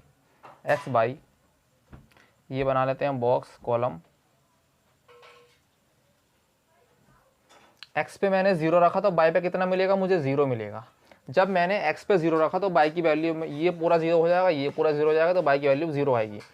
एक्स पे मैंने -1 रखा तो देखो वाई की वैल्यू कितनी आएगी, -1 का क्यूब -4 इंटू -1, ये आएगा -1 + 4 यानी कि +3। ये वैल्यू आ गई है +3। दोबारा चेक कर लेते हैं, -1 + 4 +3 आ गया। ठीक है, ये ठीक है। इसके बाद मैं रख के देखता हूँ +1 रख के देखते हैं, तो 1 क्यूब -4 इंटू 1 -4 यानी -3, ये आ गया -3। ठीक है, ये वैल्यू आ गई -3। दूसरा रख के देखते हैं -2 को, तो 2 दूनी 4 दूनी 8 माइनस के एंड प्लस के 8, 8 से 8 0, ये बचा 0 हमारे पास। ये आया 2 दूनी 4 दूनी 8, 8 यहाँ आया एंड प्लस के मल्टीप्लाई हुई 4 दूनी 8, ठीक है 0 बचेगा, ठीक है यहाँ पर ये 0 आ गया। अब रख के देखते हैं प्लस के 2, 8 माइनस के 8, ये 0, ये भी 0 आ गया, ठीक है। यहाँ पर रख के देखते हैं 3 माइनस के 3, तो 3 3 होती है 27, यानी 27 प्लस 4 3 12, 7 में 2 5, 2 में से 1 1 माइनस के 15, इसको छोड़ देते हैं क्योंकि 15 जो है यहाँ पर हमने प्लस के 3 हम या माइनस के 3 नहीं ले रहे हैं, क्योंकि उससे जो वैल्यू है हमारी वो बहुत बड़ी जा रही है, ग्राफ उसके लिए हमें बहुत बड़ा बनाना पड़ेगा। अब देखो इसकी वैल्यू जो आई है 0 0 -1 3 1 -3 -2 0 एंड +2 0, इसका ग्राफ बनाते हैं। यहाँ मैंने ड्रॉ करा है कार्टेशियन सिस्टम इस तरह से, x dash y and y dash, 1 2 3 4 5 6, मैंने इसको अंदाजे से अपने आप ले रहा हूँ, मतलब ठीक है 1 2 3 4 5 6, 1 2 3 4 5, 1 2 3 4 5, 1 2 3 4 5, -1 -2 -3 -4 -5 -6, 1 2 3 4 5, -1 -2 -3 -4 -5। वैल्यू रखना स्टार्ट करते हैं। x पे 0 है तो y पे भी 0 है, ठीक है। x पे -1 है, y पे 3 है। x पे -1 है यानी कि ये, और y पे 3 है, यानी कि कहीं ना कहीं मुझे ये पॉइंट मिलने वाला है, तो कहीं ना कहीं ये पॉइंट यहाँ पर होगा। यहाँ सा x पे 3 सॉरी y पे 3 और x पे -1, यानी कि ये पॉइंट आ गया, तो कितना हो गया -1,3। ओके, x पे 1 y पे -3, x पे 1 y पर -3, तो कहीं ना कहीं मुझे ये पॉइंट मिलने वाला है, ये होगा 1, -3। ओके, x पे -2 y पे 0, x पे -2 y पे 0, यानी कि ये पॉइंट -2, 0, ठीक है। x पे 2 प्लस और y पे 0, x पर 2, ठीक है, और y पर 0, यानी कि ये हो गया है 2, 0। ओके, अब देखो इन पॉइंट्स को मिलाना स्टार्ट करते हैं। ये -2, 0 2, 0, यहाँ से स्टार्ट करते हैं हम इस तरह से घुमा के, क्योंकि एक पॉइंट 0, 0 ये भी तो है। यहाँ पर से स्टार्ट करते हैं, यहाँ से इस तरह से, और इस तरह घुमा के इसको यहाँ से होते हुए, सॉरी यहाँ से नहीं, ये पॉइंट पर टच करना चाहिए, यहाँ से होते हुए इसको हम यहाँ पर ले आते हैं, तो कुछ इस तरह ग्राफ बनेगा। बिल्कुल एक्यूरेट तो नहीं है लेकिन सही है फिर भी। तो ये है y = x³ - 4x का ग्राफ, x³ - 4x। अब देख लो यहाँ पर ये जो ग्राफ गया है ऊपर की तरफ को, ये इस एक्स एक्सिस को, ये जो एक्स एक्सिस है ये इसको ये 3 जगह पर टच करता है, एक -2 पर, एक 0 पर, एक 2 पर। तो -2, 0, 2 क्या हो गए, यही तो हो गए इसके शून्य। किसके, x³ - 4x के। का कितनी बार टच किया, 3 बार टच किया, तो 3 बार टच करने पर कौन कौन सी वैल्यू है, -2, 0 एंड 2। x की वैल्यूज को देखना है, x की वैल्यूज कौन सी है, -2 है, 0 है और 2 है, तो -2, 0, 2 इसके शून्य हो गए। इतना हमारा हो चुका। इसके बाद का जो है ये आपको खुद करना है। ये जो x³ है और x³ - x² है, कोई कठिन नहीं है, इसकी वैल्यू आराम से निकल आएगी। x³ में आप टेबल बनाएंगे, y की वैल्यू जो रखेंगे वो x की वैल्यू आती चली जाएगी, सॉरी x की वैल्यू जो रखेंगे वो y की वैल्यू आती चली जाएगी।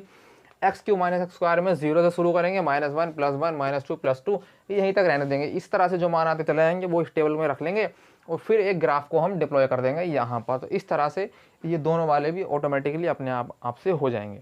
अब देखो फाइनली हमने ले लिया है एग्जाम्पल नंबर फर्स्ट को। बड़ा ही सिंपल सा क्वेश्चन है, हमें बताना है कि इन ग्राफ को देखकर, जो हमने अभी पढ़ा है, एक टॉपिक था शून्यकों का ज्यामिति और geometrical meaning of zeros of polynomial, उसके अंदर मैंने अभी आपको ये पढ़ाया है, लेकिन उसके बाद एग्जाम्पल है। एग्जाम्पल के अंदर हमें फाइंड करना है इस ग्राफ को देखकर कि इसके अंदर शून्यकों की संख्या क्या है। देखो एग्जाम्पल नंबर फर्स्ट के अंदर फर्स्ट वाला जो क्वेश्चन है, ये वाला ग्राफ दिया गया है। अब भैया शून्यकों की संख्या हम कैसे बता सकते हैं, जब हमारा जो ग्राफ है अगर एक्स एक्सिस को जितनी बार भी टच कर रहा है, जितनी बार इंटरसेक्ट कर रहा है, प्रतिच्छेद कर रहा है, वो उसके शून्यकों की संख्या होती है। यहाँ पर जो ये ग्राफ है, ये जो इस तरह से जा रहा है ऊपर को, यहाँ पर ये इस एक्स एक्सिस को, ये जो एक्स एक्सिस है इसको केवल एक पॉइंट पर टच करता है, तो यहाँ पर शून्यकों की संख्या क्या है, यहाँ पर जीरोस की संख्या क्या, तो यहाँ पर शून्य संख्या क्या है, 1 हुई, क्योंकि ग्राफ जो है एक्स एक्सिस को केवल एक बार ही टच करता है। दूसरा है, ये ग्राफ बना हुआ है यहाँ पर, इस ग्राफ ने इस एक्स एक्सिस को 1 और 2 बार टच किया है, तो यहाँ पर शून्यकों की संख्या क्या हुई, 2 हुई। यहाँ पर ये ग्राफ जो है इस एक्स एक्सिस को 1, 2 एंड 3 बार टच किया है, तो शून्यकों की संख्या क्या हुई, 3 हुई। यहाँ पर इस ग्राफ ने ये जो लाइन गई हुई है, यहाँ पर इस लाइन ने इस एक्स एक्सिस को एक बार टच किया है, इसलिए शून्यकों की संख्या क्या हुई, 1 हुई। यहाँ पर 1, यहाँ पर इस हैं तो 2 बिंदु, लेकिन वो संपाती हो गए हैं, वो कोइंसिडेंट हो गए हैं, एक बिंदु बचा, इसलिए जो है इस ग्राफ ने जो है पैराबोला बना हुआ है, इसने इस लाइन को, इस एक्स एक्सिस को केवल एक बार टच किया है, तो यहाँ पर शून्यकों की संख्या हो गई है केवल 1।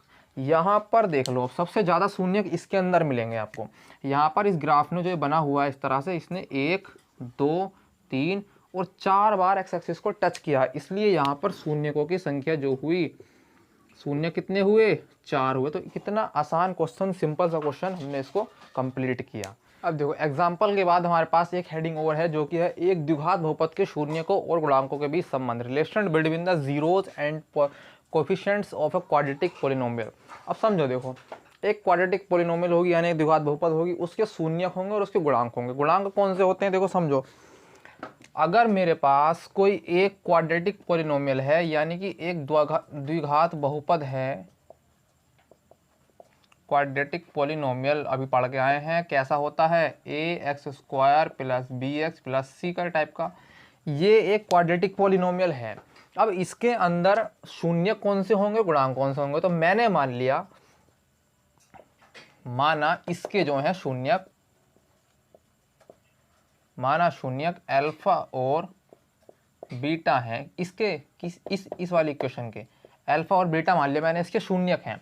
शून्यक कब आते हैं, देखो अगर मेरे पास कोई एक इक्वेशन है, जो कि मैं एक रियल एग्जांपल ले लेता हूँ समझाने के लिए, x² माइनस 3x माइनस 4, मेरे पास अगर कोई एक इक्वेशन है, अगर मैं इसके फैक्टर करूँगा तो देखो क्या आएगा, x² माइनस 4 1 जा 4 माइनस 3, ठीक है, x माइनस के 4 इज इक्वल टू 0, 4 माइनस 1 लिखा, 3 आ जाएगा और 4 1 जा 4, x² minus 4x plus x minus 4 is equal to 0, x common लेंगे, x माइनस के 4 प्लस 1 कॉमन लेंगे, x माइनस के 4 is equal to 0, x minus 4 x plus 1 is equal to 0 and x minus 4 is equal to 0, x plus 1 is equal to 0, x is equal to 4 and x is equal to minus 1, यानी कि x² minus 3x minus 4 के जो शून्यक हैं वो कौन से हैं, 4 हैं और माइनस 1 है। 4 और माइनस 1 इस इक्वेशन के शून्यक हैं। अब ये 4 और माइनस 1 आने से पहले एक स्टेप था, जो कि ये था, इसके अंदर तो ये वाला था और इसके अंदर ये वाला स्टेप था, यानी x minus 4 is equal to 0, x plus 1 is equal to 0, ठीक है। अब मैं यहाँ कह रहा हूँ कि शून्यक जो है इस इक्वेशन के अल्फा और बीटा हैं, तो इमेजिन कर लो उसकी तरह कुछ x माइनस के अल्फा होंगे और एक x माइनस के बीटा होगा, समझे। x माइनस के 4 और x प्लस 1 को अगर मैं मल्टीप्लाई करूँगा तो मुझे फिर से मुझे ये इक्वेशन मिल जाएगी, जो कि x² माइनस 3x माइनस 4 है, तो x माइनस के 4 और x प्लस के 1 है, ठीक है। तो इसी तरह से मैंने यहाँ 2 शून्यक माने और उसको x माइनस के अल्फा और x माइनस के बीटा लिख लिया, क्योंकि वो 2 शून्यक थे तो उन्हें इस तरह से लिखा जा सकता है। अब देखो ये तो होगा शून्यकों की बात। अब गुणांक कौन से होंगे हैं, तो गुणांक होते हैं जैसे कि x² है तो इसका गुणांक है a, x है तो इसका गुणांक है b, यहाँ पर ये c जो है ये एक कांस्टेंट नंबर है, ये एक अचर पद है, ठीक है। x माइनस के अल्फा मिल गया, x माइनस के बीटा मिल गया। अब मैं जो हूँ ax² plus bx plus c is equal to के बराबर लिख लूँगा x minus alpha x minus beta. इतना करने के बाद मैंने जो है मान लिया कोई अचर k है, माना कोई अचर k है, जिससे मैं इसको मल्टीप्लाई कराने वाला हूँ, यानी कि ax² plus bx plus c is equal to k x minus alpha और x माइनस बीटा, ये दोनों में मल्टीप्लाई है, इसमें भी है और इसमें भी है, तो मैं लिख सकता हूँ इसे, k बाहर आ जाएगा पूरे के, x² माइनस के x beta minus alpha x plus alpha beta, ठीक है। अब मैं इस k की पूरे के अंदर मल्टीप्लाई कर देता हूँ, तो k x² माइनस के k beta x minus k alpha x plus के अल्फ़ा बीटा किसके बराबर है ये, ax² plus bx plus c के बराबर है। अब ध्यान से देखो, यहाँ पर दिया हुआ है, यहाँ पर भी ये x का एक पद है, यहाँ पर भी ये x का पद है, तो मैं क्या कर सकता हूँ कि k² माइनस इसमें से जो है मैं k कॉमन ले सकता हूँ। k और x मैंने इसमें से कॉमन ले लिए, k क्या कॉमन ले लिया, k और x कॉमन ले लिए, तो k मैं यहाँ लिख लेता हूँ और अंदर बचेगा, और मैं x यहाँ लिख लेता हूँ, अंदर बचेगा मेरे पास माइनस के मैंने बाहर ले लिया, अंदर बचा सिर्फ ये वाला अल्फ़ा प्लस बीटा। यहाँ बीटा और एक्स अल्फ़ा था, मैंने इसको इधर ले आया तो अल्फ़ा प्लस बीटा मैंने सिंपल लिख लिया, कोई इसमें दिक्कत की बात नहीं है। अल्फ़ा प्लस बीटा प्लस यहाँ पर लिखा हुआ है के अल्फ़ा बीटा, ठीक है इतना। यहाँ पर लिखा है ax² plus bx plus c। अब मैं क्या करता हूँ, मैंने जो है अब कंपैरिजन कर देता हूँ x² के साथ, x का x के साथ, और इस अचर पद का इस अचर पद c के साथ कंपैरिजन करने पर, ऑन कंपैरिजन।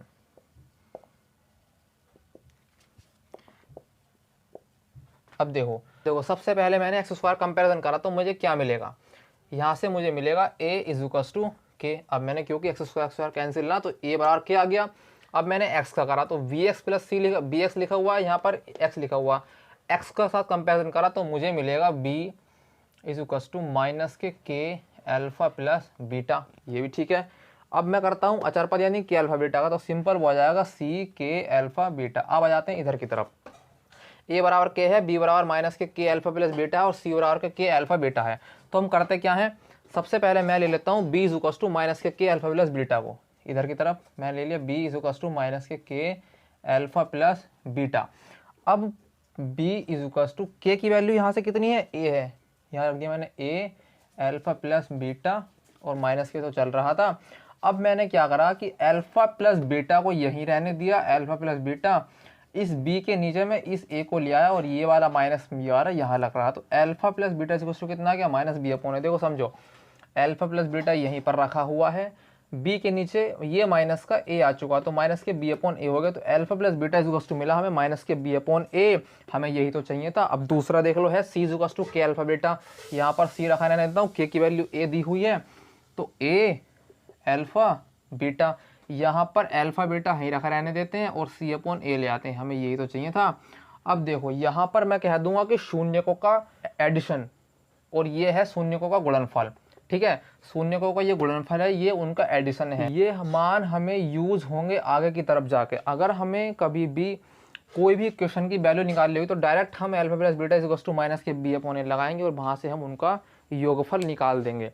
और अल्फ़ा बीटा का अगर हमें गुणनफल चाहिए होगा तो डायरेक्ट हम अल्फ़ा बीटा की c अपॉन a की वैल्यू लगाएंगे, c और a की, और उसका गुणनफल निकाल देंगे। यहाँ पर इसको कभी कभी बोला जाता है मूलों का योगफल और मूलों का गुणनफल, ठीक है। अल्फ़ा प्लस बीटा की वैल्यू लगाएंगे और निकाल देंगे b अपॉन a के मान। यहाँ पर अल्फ़ा बीटा यानी मूलों का अगर गुणनफल निकालना है या कहते हैं शून्यकों का गुणनफल निकालना है तो c अपॉन a की वैल्यू निकालेंगे और यहाँ पर हम डायरेक्ट निकाल देंगे उसकी वैल्यू को। अब देखो कभी कभी हमें जो है एक इक्वेशन बनानी पड़ जाती है, सुना होगा कि एक द्विघात समीकरण बनाओ, हमें मूल दे दिए गए हैं, उनका योगफल दे दिया गया है, गुणनफल दे दिया गया है और हमसे बोला जा रहा है कि उनको आप एक द्विघात समीकरण के रूप में बना कर दिखाइए।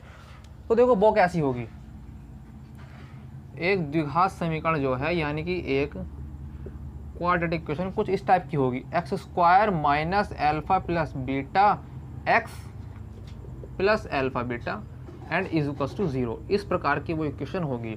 x² माइनस मूलों का योगफल प्लस मूलों का गुणनफल, यहाँ पर हम वैल्यू लगाएंगे और यहाँ पर गुणनफल की वैल्यू, यहाँ पर योगफल की वैल्यू, और इक्वेशन हमें वहाँ पर मिल जाएगी। तो यहाँ से ये जो कंसेप्ट है जिसका नाम था एक द्विघात बहुपद के शून्य को गुणांकों के बीच संबंध, ये खत्म होता है। एक एग्जाम्पल लिया है हमने, एग्जाम्पल नंबर फर्स्ट है ये, द्विघात बहुपद 2x² + 5x - 12। इससे पहले भी एग्जाम्पल आ चुका है लेकिन वो फर्स्ट वाला था, लेकिन वो दूसरे पॉइंट का था, ये दूसरे पॉइंट का है। द्विघात बहुपद 2x² + 5x - 12 के शून्य फाइंड करने हैं और शून्यों तथा गुणांकों के बीच के संबंध की सत्यता की जांच करनी है। पहले निकालने हैं शून्य, फिर उनके गुणांकों और शून्यकों के बीच के संबंध की सत्यता की जांच करनी है। तो देखो पहले हम शून्य फाइंड करने हैं, हमें जो दी हुई इक्वेशन है वो ये है, द्विघात बहुपद कौन सा दिया हुआ है, क्वाड्रेटिक पॉलिनोमियल, जो गिवन क्वाड्रेटिक पॉलिनोमियल है हमें वो है 2x² + 5x - 12 = 0 कर लेता हूँ। अब करते हैं इसके फैक्टर्स, शून्यक निकालने का मतलब है कि हम इसकी x की वैल्यूज़ को फाइंड कर लेंगे आराम से। देखो कितनी आराम से करेंगे, फैक्टर करते हैं सबसे पहले। 2x² प्लस 5x माइनस के 12 = 0 लिख लिया। 2x² प्लस 12 दूनी 24 एंड यहाँ लगाएंगे हम 8 या 24, 8 में 3 के 5 बचे, x माइनस के 12 = 0। 2x² plus 8x minus 3x minus के 12 = 0। 2 कॉमन लेंगे 2x यहाँ से, क्या बचेगा यहाँ पर x प्लस के 4 माइनस 3 कॉमन लेंगे x प्लस के 4 = 0, x प्लस के 4 = 0 and 2x minus 3 = 0, x minus के 4 एंड 2x = 3, x = 3/2। ठीक है, ये हमारे पास दो वैल्यू जो आई हैं x की, ये है इसके शून्यक, यानी कि -4, 3/2 क्या है 2x² प्लस 5x माइनस 12 के शून्यक हैं। ये आ गया इसका शून्यक। अब हमें नेक्स्ट बात जो कही जा रही है वो ये है कि शून्यकों तथा गुणांकों के बीच के संबंध की सत्यता की जांच करनी है। शून्यक तो इसके ये आ गए, गुणांक कौन से हैं, x² का गुणांक 2 है, x का गुणांक 5 है और एक अचर पद हमारे पास दिया हुआ है, एक कांस्टेंट नंबर 12।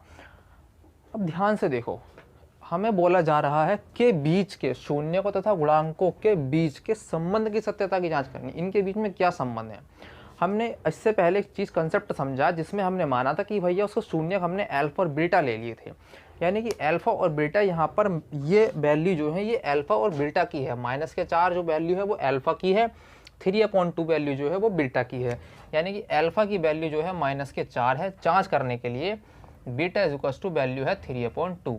ठीक है, अल्फा की वैल्यू 4 है और बीटा की वैल्यू 3/2 है, क्योंकि मैंने इससे पहले एक क्वेश्चन ली थी ax² plus bx plus c, उसके अंदर मैंने बताया था कि भैया उसके अगर दो शून्यक अल्फा बीटा हैं तो उस तरह से जो एक व्यापक हमने शून्यक माने हुए हैं अभी तक वो हमने अल्फा बीटा माने हुए हैं। यहाँ पर -4 और 3/2 इसके शून्यक आए हैं, तो मैंने -4 वैल्यू मानी अल्फा की और बीटा की वैल्यू मानी 3/2।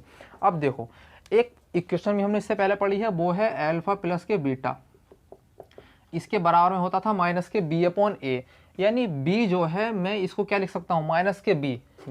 अगर मेरे पास एक इक्वेशन है ax² plus bx plus c जो कि एक व्यापक इक्वेशन है, जनरल फॉर्म है एक द्विघात समीकरण की, यहाँ पर x² का गुणांक a है, x का गुणांक b है, यानी कि मैं कह दूंगा कि -b जो है वो किसका गुणांक है, जो b है ये x का गुणांक है, तो मैं क्या लिखूंगा -x का गुणांक।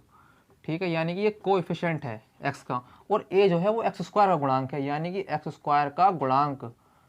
इस तरह से बोला जा रहा है ना कि शून्यक और गुणांकों के बीच में संबंध, शून्यक हो गए अल्फा बीटा जैसे कि मैंने यहाँ बताया, और गुणांक हो गए -b/a। b किसका गुणांक है x का और a किसका गुणांक है x² का। अब अल्फा की वैल्यू कितनी है 4 और बीटा की वैल्यू कितनी है, सॉरी -4 है, बीटा की है 3/2 और -b। यहाँ से अगर मैं इस इक्वेशन को इस इक्वेशन से कंपेयर करता हूँ तो मैं देखता हूँ कि a की वैल्यू तो 2 आएगी, b की वैल्यू आएगी 5 और c की वैल्यू आएगी -12। a की वैल्यू 2, b की वैल्यू 5 और c की वैल्यू -12, तो b की वैल्यू कितनी है 5 यानी -5 और a की वैल्यू कितनी है 2। अब दोनों अगर ये बराबर आ गए एक दूसरे के तो समझ लो सही है हमारा। -4 दूनी 8 प्लस 3/2 = 5/2 चल रहा है, -5/2 इधर आ गया और -5/2 इधर था, तो ये वैल्यू देख लो कि ये बराबर आ गया इसके, यानी कि इनका जो ये एडिशन है ये बराबर आ गया है -b/a, यानी कि इसके गुणांक के, इसका मतलब इसका संबंध सही है। दूसरा होता था अल्फा बीटा = c/a, यानी कि इसका जो गुणनफल है मल्टीप्लिकेशन है, अल्फा की वैल्यू कितनी है 4, बीटा की वैल्यू कितनी है 3/2, ये -4 है, c का वैल्यू यहाँ से कितना है -12, a की वैल्यू कितनी है 2। अब देख लेते हैं, ये कटेगा 2 बार तो -2 × 3 = -12/2, 2 3 6, यहाँ आ गया 6, यहाँ भी आएगा -6, 2 6 12 वो कट चुका है, तो -6 बराबर -6, यानी कि ये वाला भी हमारा जो मान आया है 3/2 ये भी हमारा सही है। तो हमने ये बता दिया है इसके बीच के संबंध की सत्यता की जांच यहाँ पर कंप्लीट हो चुकी है। तो इस तरह से हमें फाइंड करने हैं इसके शून्यक और इस तरह से करनी है उनकी जांच। एग्जाम्पल नंबर 2 हमारे पास है कि द्विघात बहुपद दिया हुआ है x² + 7x + के tan के शून्यक फाइंड करने और शून्यक तथा गुणांक के बीच के संबंध की सत्यता की जांच करनी है। तो देखो क्वाड्रेटिक पॉलिनोमियल कौन सा है, given quadratic polynomial given quadratic polynomial कौन सा है, x square plus 7x plus 10, मैंने इसको बराबर में मान लिया 0, बराबर 0, X square plus 7x plus के 10। अभी क्वेश्चन करा है सेम, फटाफट इसको निपटा देते हैं। X square plus 7x plus के 10 करते हैं फैक्टर, एक्स स्क्वायर प्लस के 5 दूनी 10 और 5 और 2 7, X plus 10 is equals to 0, X square plus 5x plus के 2x plus 10 is equals to 0, X common लेंगे x प्लस के 5 प्लस के 2 कॉमन लेंगे x प्लस के 5 is equals to 0, x plus के 5 कॉमन आ गया दोनों में से और x प्लस के 2 यहाँ लिखा हुआ है तो is equals to 0, x plus 5 is equals to 0 and x plus 2 is equals to 0, x is equals to minus के 5 and x is equals to minus के 2। दो वैल्यू हमें मिल चुकी हैं। इसका मतलब क्या है, x की दो मान हमारे पास आ गए हैं। इसका मतलब है कि ये X square plus 7x plus 10 के दो शून्यक हैं, क्योंकि एक द्विघात समीकरण है, इसका मतलब उसके दो शून्यक होंगे जो कि हैं 5 और 2, एक माइनस के 5 है, एक माइनस के 2 है। ठीक है, इसके दो शून्य कौन कौन से आ गए, माइनस के 5 कोमा माइनस के 2। अब अल्फा की वैल्यू क्या है यहाँ पर, माइनस के 5, जैसे कि हमने अभी एक क्वेश्चन करा था एग्जांपल नंबर फर्स्ट, और बीटा की वैल्यू क्या है यहाँ पर, माइनस के 2 है। ठीक है, आंसर इसका ये आ गया, माइनस के 5 कोमा माइनस 2। अल्फा की वैल्यू क्या होगी, माइनस के 5, बीटा की वैल्यू क्या हो गई, माइनस के 2 हो गई। इससे पहले का अगर एग्जाम्पल अभी देखा है तो अचानक से आपको समझ में आ जाएगा एकदम। अब देखो, हमें निकालनी है शून्य को तथा गुणांकों के बीच संबंध की सत्यता की जांच करनी है। अभी मैंने बताया कि अल्फा प्लस बीटा कितने होते हैं, minus K B upon A. B किसका गुणांक होता है, एक्स का गुणांक होता है, तो मैं लिख दूंगा माइनस के एक्स का गुणांक। अब ये भी समझा है। और ए किसका होता है, एक्स स्क्वायर का गुणांक, तो मैं लिख दूंगा यहाँ पर एक्स स्क्वायर का गुणांक। अल्फा की वैल्यू कितनी है, माइनस के 5, बीटा की वैल्यू कितनी है, माइनस के 2। यहाँ पर बी की वैल्यू अगर मैं कंपेयर करूँगा X square plus B X plus C से, तो यहाँ पर बी की वैल्यू कितनी आएगी, माइनस के 7, ए की वैल्यू कितनी आएगी 1, तो माइनस के 7 इज टू माइनस के 7 आ गया, यानी कि संबंध सही है। अब निकालते हैं गुणांकों के बीच। अल्फा प्लस बीटा इज क्या होता है, सी अपॉन ए। सी किसका गुणांक होता है, ये होता है अचर पद। क्या होता है ये, अचर पद। ए किसका गुणांक होता है, एक्स स्क्वायर गुणांक, तो मैं लिख देता हूँ यहाँ पर एक्स स्क्वायर का गुणांक। ठीक है, अल्फा बीटा की वैल्यू, अल्फा की वैल्यू है माइनस के 5, बीटा की वैल्यू माइनस के 2, सी की वैल्यू कितनी है यहाँ पर 10, ए की वैल्यू कितनी है 1, तो माइनस के 5 गुणा माइनस के 2, ये हो गया प्लस के 10 इज टू प्लस के 10, ये भी ठीक है, यानी कि ये संबंध हमारा सही है। तो क्वेश्चन नंबर यानी कि एग्जाम्पल नंबर 2 खत्म होता हुआ। नेक्स्ट एग्जाम्पल हमारे पास है एग्जाम्पल नंबर 3 है। ये बहुपद एक्स स्क्वायर माइनस 3 के शून्य ज्ञात करने और शून्य तथा गुणांकों के बीच संबंध की सत्यता की जांच करनी है। तो हमारे पास जो गिवन क्वाड्रेटिक पॉलिनोमियल है, क्वाड्रेटिक पॉलिनोमियल यानी कि द्विघात बहुपद जो है वो ये है कि X square minus 3 is equal to 0, मैंने इसको मान लिया। ठीक है, अब मैं इसको क्या लिख सकता हूँ, एक्स स्क्वायर माइनस के 3 इज इक्वल टू 0 है। अब मुझे अगर सोल्व करना है तो मैं अंडर रूट 3 का स्क्वायर इज इक्वल टू 0 कर दूँ, क्योंकि मल्टीप्लाई करूँगा अगर मैं यहाँ से तो फिर से 3 आ जाएगा। अब देखो, X square minus K B square का फॉर्मूला ये बन चुका है। A square minus B square का क्या फॉर्मूला होता है, A square minus B square का फॉर्मूला होता है A minus B and A plus B, ये होता है फॉर्मूला। ठीक है, उसी के बेस पे मैंने इसको यहाँ पर खोल दिया, तो एक्स माइनस के रूट 3 एंड एक्स प्लस के रूट 3 इज इक्वल टू 0। अब यहाँ से कर लेते हैं X minus root 3 is equal to 0, X plus root 3 is equal to 0, X is equal to root 3 and X is equal to minus root 3। ठीक है, दो वैल्यूज हमारे पास आ चुके हैं, तो ये क्या कहलाएंगे, इसको शून्य कहलाएंगे। रूट 3 और माइनस रूट 3 क्या होगा, एक्स स्क्वायर माइनस के 3 के शून्य हो गए। अब संबंध की सत्यता की जांच करते हैं शून्य और गुणांकों के बीच में। Alpha plus beta is equal to minus B upon A. B की वैल्यू यहाँ से क्या होगी, अगर मैं यहाँ पर कंपेयर करूँगा तो एक्स का मान तो मेरे पास है नहीं, यहाँ पर बी का जो होता है वो होता है एक्स का गुणांक। अब एक्स का गुणांक तो मेरे पास है नहीं, वो क्या है 0 है, और ए का गुणांक क्या है 1 है, यानी कि ये भी 0 हो गया। अल्फा बीटा की वैल्यू देख लेते हैं, सी अपॉन ए। सी कितना है, माइनस के 3 है, ए कितना 1 है, तो कितना आ गया माइनस के 3, इसके 0 और एक आ गया माइनस के 3। अब देखो मैं चेक कर सकता हूँ कि अल्फा की वैल्यू कितनी है, माइनस के रूट 3 है, प्लस के रूट 3 है, काटूंगा तो 0 बराबर 0 ये आ जाएगा। ठीक है, ये भी सही है, 0 मान आ रहा है, ये ठीक है। अल्फा बीटा की वैल्यू माइनस के रूट 3 है और प्लस के रूट 3 है, मल्टीप्लाई करूँगा तो इसमें ये 3 आ जाएगा, यानी कि ये वाली वैल्यू हमारी सही आई है, माइनस के 3 आ जाएगा। दोनों की वैल्यू सही आई है हमारे पास, और यहाँ से मालूम पड़ चुका है इसके संबंध की सत्यता की जांच हो चुकी है। एग्जाम्पल नंबर 4 हमें दिया हुआ है कि द्विघात बहुपद under root 3 square minus 8x plus 4 under root 3 के हमें शून्य फाइंड करने हैं और संबंध बताना है। सिंपल सी बात है, हमें एक क्वाड्रेटिक पॉलिनोमियल दी हुई है,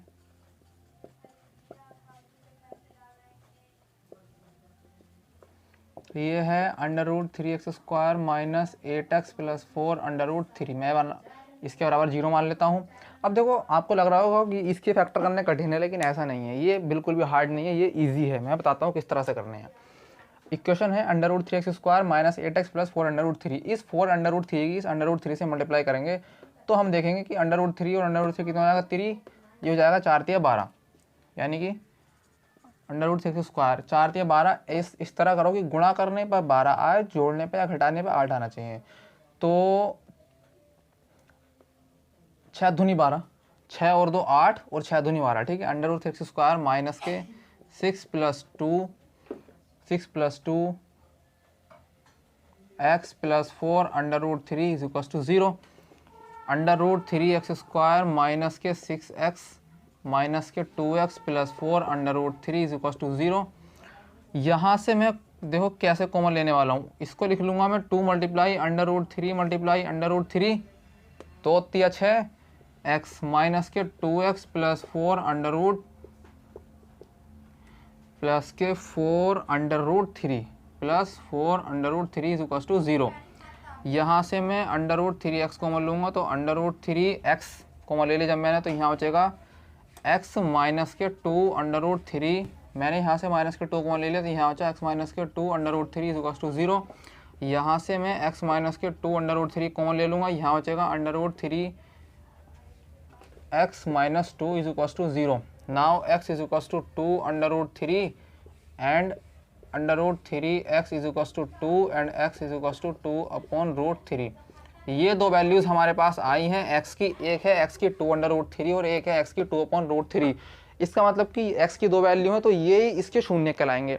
अब ये इसके शून्य कहलाएंगे, तो अल्फ़ा की वैल्यू यहाँ पर क्या हुई, अल्फ़ा की वैल्यू हुई 2 अंडर रूट 3 और बीटा की वैल्यू हुई यहाँ पर 2 अपॉन रूट 3। अल्फ़ा की वैल्यू 2 रूट 3 है, बीटा की वैल्यू 2 अपॉन रूट 3। यहाँ मैं लिख लूँगा अल्फ़ा प्लस बीटा, ये बात हमें ऑलरेडी पता है, minus B upon A. B जो है ये किसका गुणांक होता है, एक्स का गुणांक है, और ए जो है वो एक्स स्क्वायर का गुणांक है। अल्फ़ा की वैल्यू कितनी है 2 रूट 3 प्लस बीटा की वैल्यू कितनी है 2 upon root 3 minus K B. यहाँ से हमारे इक्वेशन को कंपेयर करता हूँ X square plus B X plus C से, तो मैं देखूंगा कि यहाँ पर मुझे ए की वैल्यू मिलेगी रूट 3, बी की वैल्यू मिलेगी माइनस के 8 एंड सी की वैल्यू मिलेगी 4 रूट 3। इन वैल्यूज़ को मैं इधर की तरफ रखता हूँ, तो बी की वैल्यू कितनी है प्लस के 8 हो जाएगी, क्योंकि माइनस यहाँ है माइनस वहाँ है, 8 हो गया। ए की वैल्यू कितनी है रूट 3। अब इसको सॉल्व करते हैं, तो 2 root 3 multiply root 3 plus 2 upon root 3 is equal to 8 upon root 3। यह हो जाएगा 2 3 6 प्लस 2 8, तो 8 upon root 3 is equal to 8 upon root 3। ये हमारा दोनों इक्वल्स आए हैं, यानी कि संबंध की सत्यता की जांच हो चुकी है और वो सही है। अब निकालते हैं alpha beta is equal to C upon A, C upon A. Alpha beta, alpha की वैल्यू है 2 रूट 3, बीटा की वैल्यू है 2 अपॉन रूट 3, सी की वैल्यू यहाँ से देखेंगे 4 रूट 3 अपॉन ए की वैल्यू है रूट 3। रूट 3 से रूट 3 कैंसिल, यहाँ से root 3 cancel, 4 is equal to 4। Okay, ये भी ठीक आया, इसका मतलब ये भी सही है। ये क्वेश्चन हमारा यहीं पर खत्म होता है। अब देखो एग्जाम्पल नंबर 4 है, बड़ा सिंपल सा क्वेश्चन है कि एक द्विघात बहुपद हमें ज्ञात करनी है, फाइंड करनी है, जिसके शून्यकों का योग तथा गुणनफल क्रम से -3 तथा 2 है। कभी कभी भी एक क्वेश्चन मिलता है हमें देखने, उसमें लिखा होता है कि उनके मूलों का योग गुणनफल और ये है, यहाँ पर शून्यकों का योग। कन्फ्यूजन करने की कोई बात नहीं है, सेम है। अगर मूलों का योग लिखा होगा तब भी क्वेश्चन का आंसर, क्वेश्चन का मतलब यही है, अगर शून्यकों का योग लिखा होगा तब भी उसका मतलब यही होगा।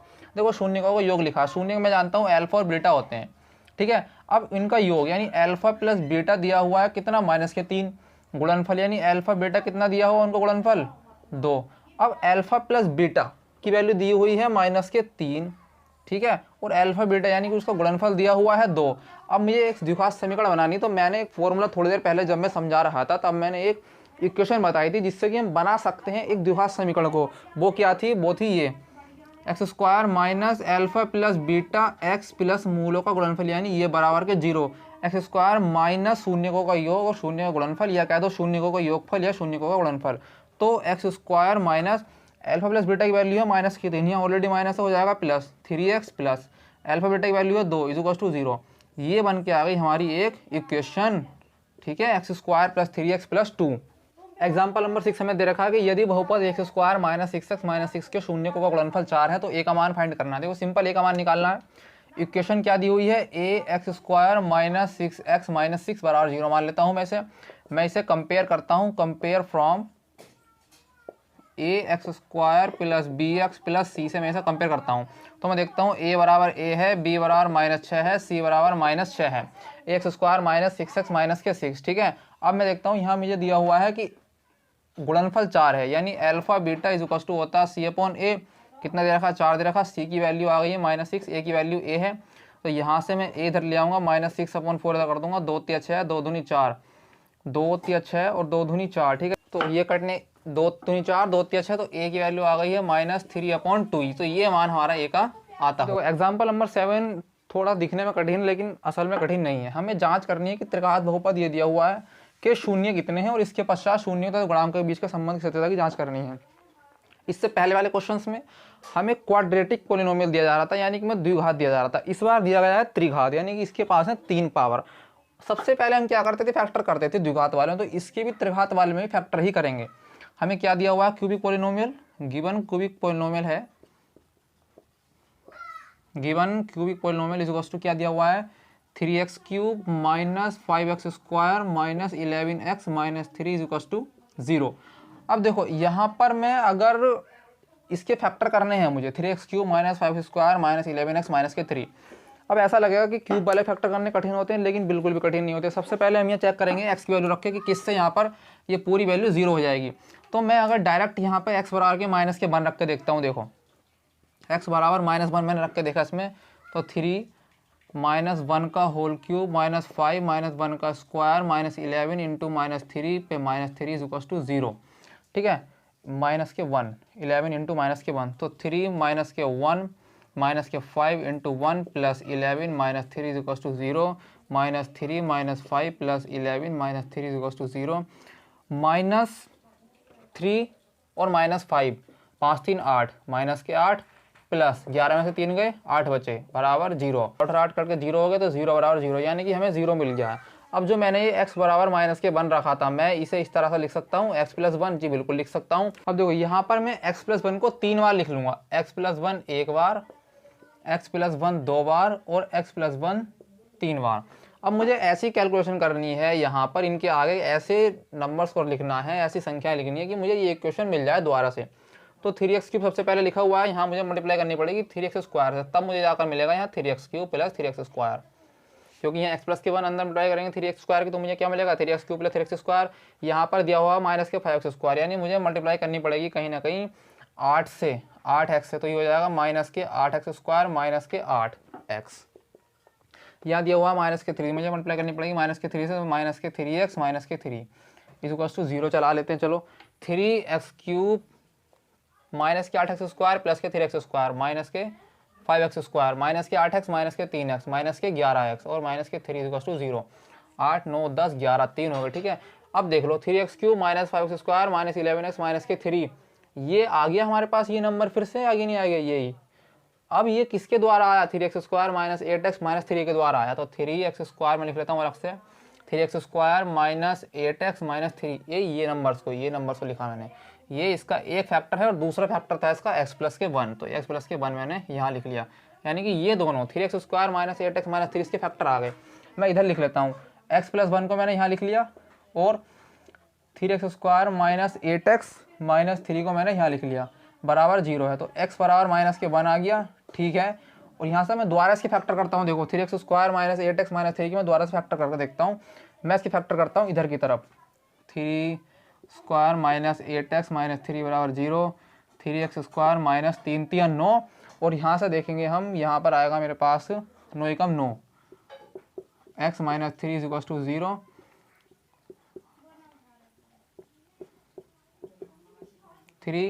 3x कॉमन लूँगा यहाँ से मैं, तो x माइनस के 3 बचेगा, प्लस के 1 कॉमन लूँगा, x माइनस के 3 बचेगा बराबर 0, एंड x माइनस के 3 एंड 3x प्लस के 1 बराबर 0, x बराबर 3 और 3x plus 1 is equal to 0, 3x बराबर -1, x बराबर के -1/3, ठीक है। दो नंबर आ गए, एक आ गया x बराबर के 3 और एक आ गया x बराबर के -1/3। अब देखो 3 नंबर मिल चुके हैं हमें, x की वैल्यू 3 ही मिलनी चाहिए थी, क्योंकि ये क्या है, क्यूबिक पोलिनोमियल है। तो अल्फा की वैल्यू कितनी आ गई, -1, बीटा की वैल्यू कितनी आ गई 3 और गामा की वैल्यू कितनी आ गई -1/3। ये 3 वैल्यू मिल चुकी है। अब करेंगे इनके संबंध की सत्यता की जांच करनी है हमें। अब करेंगे इनके संबंध की सत्यता की जांच। तो देखो alpha plus beta plus gamma is equal to होता है -b/a। अल्फा की वैल्यू कितनी है, -1 प्लस के 3 -1/3। अगर मैं इस इक्वेशन को कंपेयर करूंगा ना ax cube plus bx square plus cx plus 3 से, तो मैं देखूंगा कि b की वैल्यू जो है मुझे यहाँ से मिलने वाली है, यहाँ से मिलने वाली है, ठीक है। बी की वैल्यू कितनी आएगी 5/3। अब इसकी कैलकुलेशन करते हैं। 3 एलसीएम ले लिया मैंने यहाँ पर मुझे मिलेगा -3 + 9 - 1 = 5/3। यहाँ मुझे मिलेगा -3 - 4 हो गया + 9 = 3 5/3। 9 में से 4 के 5/5/3 और 5/3। देखो ये आ गया सही, यानी कि ये संबंध सही हुआ। दूसरा देखते हैं, alpha beta gamma plus gamma alpha होता है C/A के। अल्फा बीटा गामा अल्फा, ठीक है। अब देखो अल्फा की वैल्यू कितनी है, अल्फा की वैल्यू है -1, बीटा की वैल्यू कितनी है 3, प्लस बीटा की वैल्यू कितनी है 3, गामा की वैल्यू -1/3 प्लस गामा की वैल्यू कितनी है -1/3 और अल्फा की वैल्यू कितनी है -1। सी यहाँ से कंपेयर करूँगा तो मुझे मिलेगी वैल्यू -11/A की वैल्यू है 3।